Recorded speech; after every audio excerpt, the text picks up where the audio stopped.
విహారీ కనక మహాలక్ష్మి కార్యానికి అన్ని ఏర్పాట్లు కూడా పూర్తవుతాయి. విహారీ శోభనపు పెళ్ళికొడుగ్గా రెడీ అవుతూ ఉంటే కనక మహాలక్ష్మిని తన స్నేహితురాలు అందరూ కలిసి శోభనపు పెళ్లి కూతురుగా రెడీ చేస్తూ ఉంటారు. ఇకప్పుడు రాణి కనక మహాలక్ష్మిని ఆట పట్టిస్తూ, ఏమే కనకం, అమెరికాలో మీ శోభనం ఎలా జరిగింది? ఇలాగే స్వీట్లు, పండ్లు, గద్దెని అలంకరించడం ఇవన్నీ కూడా ఇలాగే జరిగాయా అని అడుగుతూ ఉంటుంది. లేదు, ఇలా ఏం జరగలేదు అని కనక మహాలక్ష్మి అంటూ ఉంటే, ఓ అయితే మీ అసలు సిసలైన మొదటి రాత్రి ఈరోజే అనమాట అని చెప్పి అలా రాణి కనక మహాలక్ష్మిని ఆట పట్టిస్తూ ఉంటుంది. దీనికి కూడా త్వరగా పెళ్లి చేసేయాలి అని గౌరీ అంటూ ఉంటుంది. అవును పెద్దమ్మ, ఆ పని చెయ్యి, నేను కూడా మొగుడు కోసం ఎన్నో రోజులుగా ఎదురు చూస్తున్నాను అని చెప్పి అంటూ ఉంటే, చూడవే కనకం, ఇదేమో మొగుడి కోసం ఇంతలో ఆరాట పడుతూ ఉంటే నువ్వేమో అసలు ఏమీ పట్టనట్టుగా ఉన్నావు అని చెప్పి దీన్ని చూసి నేర్చుకో అంటూ కనక మహాలక్ష్మికి చెబుతూ ఉంటుంది. ఇక ఆ తర్వాత గౌరీ కనక మహాలక్ష్మితో ఎమోషనల్ అవుతూ, కనకం, అల్లుడు గారు పొరపాటున ఏదైనా మాట అన్నా కూడా నువ్వు మనసులో పెట్టుకోవద్దు. మా తర్వాత అమ్మైనా నాన్నైనా అన్నీ నీకు అల్లుడు గారే. జీవితాంతం ఆయన నీ చెయ్యి వదిలిపెట్టరన్న నమ్మకం మాకుంది. అందుకే నువ్వు అల్లుడు గారితో చక్కగా కలిసిపోతే చూడాలనేది మా కోరిక. మీరిద్దరూ ఒకటయ్యి నీ కడుపున ఒక పాప బాబు పుడితే వాళ్ళతో ఆడుకుంటూ గడిపేయాలనేది తల్లిదండ్రులుగా మా కోరిక. మా కోరికను తీరుస్తావు కదమ్మా అని చెప్పి గౌరీ అడుగుతూ ఉంటే కనక మహాలక్ష్మి ఎమోషనల్ అవుతూ, అలాగే అమ్మ అని చెప్పి ఇక అలా గౌరీని పట్టుకొని ఏడుస్తూ ఉంటుంది. అమ్మ, నీకు నేను ఎలా చెప్పగలను? విహారీ బాబు గారు నా మనసులో ఉన్నారు, కానీ విహారీ బాబు గారి మనసులో నేను లేను. సహస్ర అమ్మగారు ఉన్నారు, వాళ్ళిద్దరూ ఒకరినొకరు ప్రేమించుకుంటున్నారు అని చెప్పి అలా కనక మహాలక్ష్మి ఎంతగానో బాధపడుతూ ఉంటుంది. కనకం, ఇప్పుడు నువ్వు ఎంతో ఆనందంగా ఉండాల్సిన సమయం, ఇలా బాధపడకూడదు. అనవసరంగా నేను బాధపడి నిన్ను బాధ పెట్టాను అని చెప్పి గౌరీ కూడా అలా కనక మహాలక్ష్మి కన్నీళ్లను తుడుస్తూ ఉంటుంది. మరోపక్క ఆదికేశవులు విహారీ దగ్గరికి వస్తాడు. విహారీ బాబు రెడీ అయ్యారా అని ఆదికేశవులు అడుగుతూ ఉంటే, అయ్యాను మామయ్య గారు అని చెప్పి విహారీ అంటూ ఉంటాడు. బాబుగారు, నా కూతురని చెప్పడం కాదు, కానీ నిజంగా కనక మహాలక్ష్మి ఒక దేవత. ఆ దేవత ఎదుటి వాళ్ళ కష్టాలను తీర్చడమే కానీ తను కష్టాల్లో ఉన్నప్పుడు మాత్రం ఎవరికి కూడా చెప్పుకోదు. చిన్నప్పటి నుండి దాని మనస్తత్వం అంతే బాబు. తను బాధపడుతుంది కానీ ఎదుటి వాళ్ళను బాధ పెట్టదు. కానీ నా కూతురు పొరపాటున తెలుసో తెలియకో మిమ్మల్ని బాధ పెడితే దాన్ని పెద్ద మనసుతో క్షమించండి అని చెప్పి ఆదికేశవులు విహారీతో చెబుతూ ఉంటాడు. దాంతో విహారీ, అయ్యో లేదండి, కనక మహాలక్ష్మి ఎప్పుడైనా సరే ఎదుటి వాళ్ళను అస్సలు నొప్పించదు, తన గురించి నాకు బాగా తెలుసు అని అంటూ ఉంటే, నా కూతుర్ని ఇంత బాగా అర్థం చేసుకున్నందుకు చాలా థ్యాంక్స్ బాబు అంటూ అలా ఆదికేశవులు విహారీ చేతులు పట్టుకుని దండం పెడుతూ ఉంటాడు. పదండి బాబు, అవతల అన్ని ఏర్పాట్లు పూర్తయ్యాయి అని చెప్పి ఆదికేశవులు విహారీని తీసుకొని వస్తూ ఉంటే కనక మహాలక్ష్మిని గౌరీ వాళ్ళు తీసుకొని వస్తారు. ఇక ముందుగా వాళ్ళిద్దరి చేత బంతాట ఆడిస్తూ ఉంటారు. విహారీ కనక మహాలక్ష్మి ఇద్దరు కూడా ఎంతో సంతోషంగా బంతాట ఆడతారు.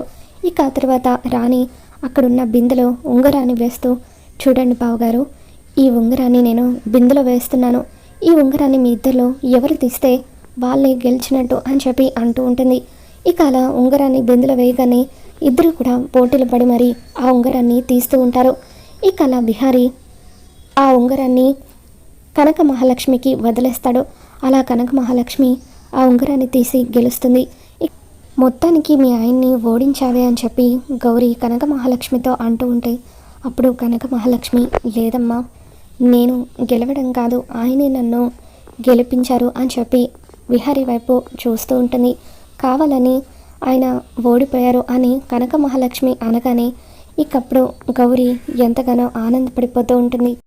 ఈ ఆటలు అయిపోయినట్టేనా అని చెప్పి విహారీ అంటూ ఉంటాడు. అప్పుడే నా బావగారు, ఇంకా ఒక ఆట మిగిలింది, అయినా ఎప్పుడెప్పుడు శోభనం గదిలోకి వెళ్ళాలని మీకు బాగా తొందరగా ఉన్నట్టుంది అని చెప్పి రాణి అందరి ముందు విహారీని ఆట పట్టిస్తూ ఉంటుంది.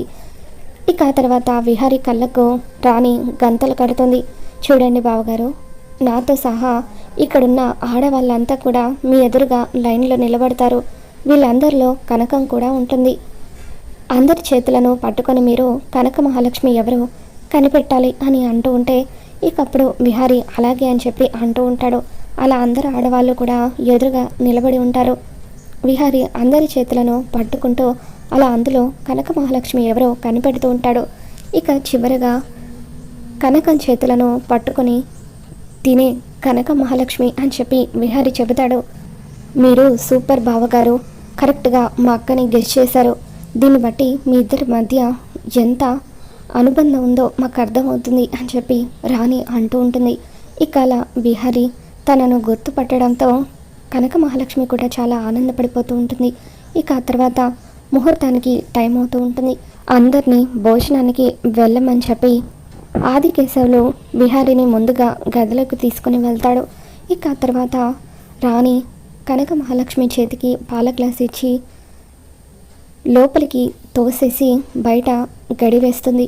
ఇక దాంతో ఒక్కసారిగా కనక మహాలక్ష్మి వచ్చి విహారీ మీద పడిపోతుంది. కింద పడిపోతున్న కనక మహాలక్ష్మిని విహారీ పట్టుకుంటాడు. అలా ఇద్దరు ఒకరినొకరు చూసుకుంటూ ఉంటారు. ఇక తర్వాత విహారీ తనని దగ్గరికి తీసుకొని ముద్దు పెట్టినట్టుగా కనక మహాలక్ష్మి ఊహించుకుంటుంది. విహారీ బాబు గురించి నేనేంటి ఇలా ఆలోచిస్తున్నాను, తప్పు కదా, నేను ఆయన భార్యని, కానీ ఆయన మనసులో నాకు స్థానం లేదు అని చెప్పి కనక మహాలక్ష్మి అలా బాధపడుతూ ఇక అలా విహారీకి దూరంగా జరిగి ఆ పాల గ్లాసుని టేబుల్ మీద పెట్టి విహారీ బాబు నేను కింద పడుకుంటాను అని చెప్పి అలా కింద చాప దుప్పటి వేసుకొని పడుకుంటూ ఉంటే, నువ్వు కింద పడుకోవాల్సిన అవసరం లేదు కనక మహాలక్ష్మి, పైన పడుకోవచ్చు. నువ్వు కింద పడుకోవడం ఎవరైనా చూస్తే మీ వాళ్ళు బాధపడతారు అని చెప్పి అలా విహారీ అంటూ ఉంటాడు. ఇక ఆ తర్వాత కనక మహాలక్ష్మి విహారీ బాబు రోజు పడుకునే ముందు మీకు పాలు తాగడం అలవాటు కదా, ఇదిగోండి ఈ పాలు తాగండి అని చెప్పి కనక మహాలక్ష్మి ఆ పాలను విహారీకి ఇస్తుంది. ఇక విహారీ సగం పాలను తాగుతాడు. నువ్వు భోజనం చేయలేదు కదా, నీకు బాగా ఆకలిగా ఉండుంటుంది, ఇదిగో ఈ పాలు తాగు అని చెప్పి విహారీ అంటూ ఉంటాడు. కనక మహాలక్ష్మి ఆలోచిస్తూ ఉంటుంది. ఏంటి కనక మహాలక్ష్మి, ఎంగిలని ఆలోచిస్తున్నావా అని చెప్పి అలా అనుకుంటే వద్దులే అని అంటూ ఉంటాడు. దాంతో అదేం లేదు అంటూ ఇక కనక మహాలక్ష్మి ఆ మిగతా సగం పాలను తాగేస్తుంది. ఇక ఆ పాలు తాగిన తర్వాత వాళ్ళిద్దరికీ ఒక రకంగా అనిపిస్తూ ఉంటుంది. మరోపక్క రాణి తనలో తాను ముసిముసి నవ్వులు నవ్వుతూ ఉంటే అప్పుడు గౌరీ వచ్చి ఏమైందే, ఏం గుర్తొచ్చింది, ఎందుకు అంతలా నవ్వుకుంటున్నావు అని చెప్పి అడుగుతూ ఉంటుంది.